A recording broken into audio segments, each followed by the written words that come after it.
Hey guys, this is GMC Nerf Project here. This is my mod guide on how to modify the Nerf Proton. In this video I will be covering the basic modifications, which include power upgrade and lock removal. This mod actually requires little to no materials at all. All you need is your Proton and a Phillips head screwdriver. The Vortex line of blasters are really fun to work with, but keep in mind that even after modification, the discs will go very far, but not necessarily as fast as, say, a Night Finder. They're designed for distance and not velocity, so just keep that in mind. But let's get started. So you want to start with your Proton and look at the muzzle of the blaster.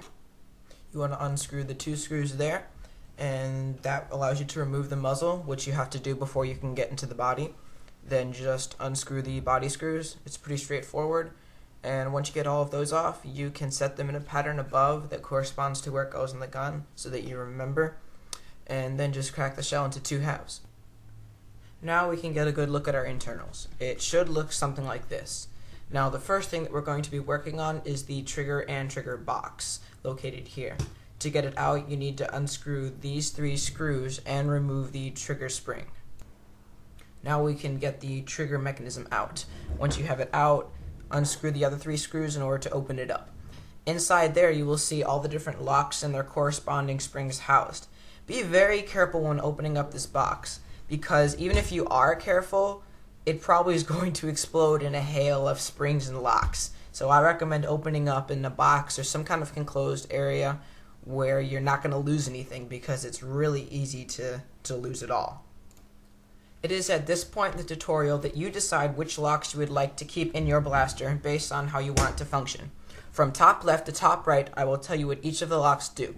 The lock at the top left of your screen is actually the lock that holds back the slide when you prime the blaster until you hit the orange release on the side to load the disc.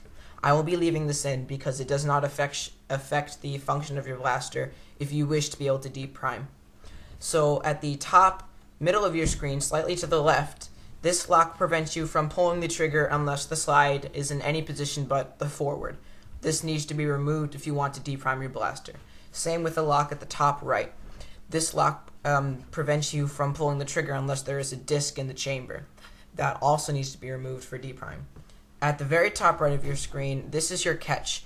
That is technically a lock, so I put that in there. But once you've figured out which locks you want to keep in, you just simply put them back in the box, and it's kind of a struggle to close it, but once you get it all together, you just screw it up. Now you can take your trigger mechanism and set that aside because we're moving on to the power modification.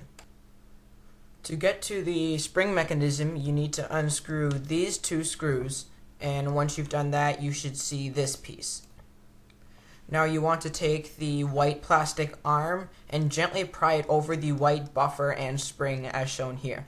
Now you unscrew the screw that holds in the power arm, and at this point you decide how much power you would like to put in your blaster. You simply relocate the spring however far to the left you would like, because Hasbro has been kind enough to supply us with 3 separate screw ports. I personally located mine all the way to the left, and I did this for 2 reasons. 1, it will allow me to get the best performance out of the gun.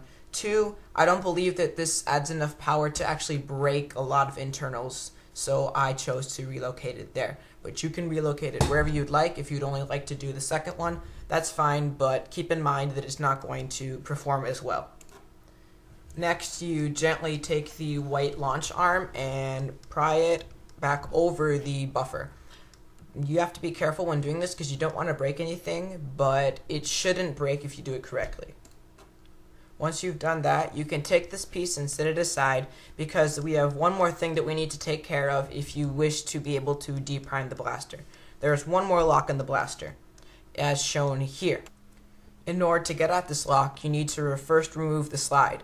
It comes off pretty simply, and it's only held on by the return spring, and you just push that out of the way and you should see 3 screws. My picture only shows 1 because I took out the other 2 screws before I took the picture, and I apologize for that, but it's pretty self-explanatory where the screws were. And once you do that, you just remove it in its entirety as shown here.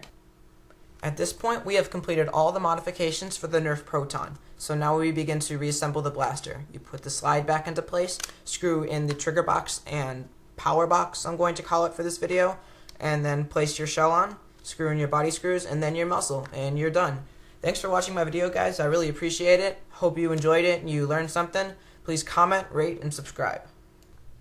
And if you guys want any specific tutorials for any guns, or if you want a commission or something, just post a comment to my channel or private message me or whatever you're feeling like.